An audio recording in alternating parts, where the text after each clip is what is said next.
Welcome to a concert that features the viola in the most unusual setting. On January 7th, the Philadelphia Chamber Music Society explores the sonic possibilities of two violas. What you just heard was the brilliant masterpiece by the British composer George Benjamin, Viola Viola, performed by violist Misha Amory and myself, Hsin-Yun. And in his own words, this is what he says about the piece. My initial thoughts of how to solve the many compositional problems inherent within this most unconventional medium may have suggested the viola's accustomed role as a melancholy voice hidden in the shadows. However, once underway, a completely different instrumental character, fiery and energetic, imposed itself. My desire at times was to conjure an almost orchestral depth and variety of sound. This accounts for the fact that the two viola parts are virtually braided together. Indeed, clearly independent lines only begin to flower towards the work's cantabile center. The implied harmony is intended to be as sonorous as possible, the texture sometimes maintaining 4 or more parts for sustained periods. On a personal note, Misha and I have braided our lives together for the last 30 years. So it's a huge privilege to be able to present this with my most trusted life partner.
The other interesting work I'd like to share is the Undiscovered Viola Sonata by George Walker.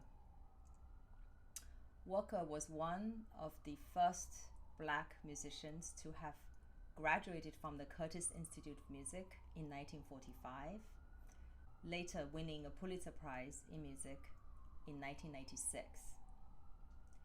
His viola sonata was written late in his life and dedicated to his father. It's a great pleasure to collaborate with my very dear friend, pianist Thomas Sauer, who has crossed paths with Walker. Let's hear some of the stories.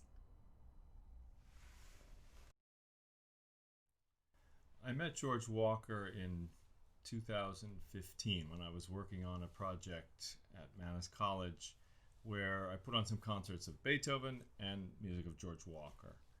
And when I say I met him, I really met him over the phone at that point. He was not in the best of health and he was unable to come to the concerts or any of the rehearsals. I did come to meet him in person about a year and a half after that. I was invited to play the Third Piano Sonata at a concert of his music at the Harvard Club, and he was in attendance. It was a great pleasure to meet him. He was quite elderly. He was maybe 93 or something at the time. Very beautifully dressed, and he had a sort of patrician manner about him. He was quite a formidable fellow, and I think he came by that naturally. His father, from what I've read, his father was a physician, a very severe man, sort of self-made man, worked very hard to come up in life and fought a lot of racism, of course, along the way. This is in the 20s and 30s and even before in Washington, D.C., and that's where George Walker was raised. He seemed to have this quality of being imposing and a little bit intimidating, but also very gentle, which really struck me that evening at the dinner.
The George Walker Viola Sonata was from 1989, sort of when he was in the peak of his compositional career. The piece is dedicated to his father, whom he had very strong feelings for. His father was a very distinguished physician in Washington, and just the fact that this piece is dedicated to his father suggests to me, having read his memoir, that it was an important piece to George. And there's a quote at the end from a medieval motet, which again, very surprising. I guess the word surprising just keeps coming to my lips. I feel like this piece has a kind of magnetism that draws the listener along.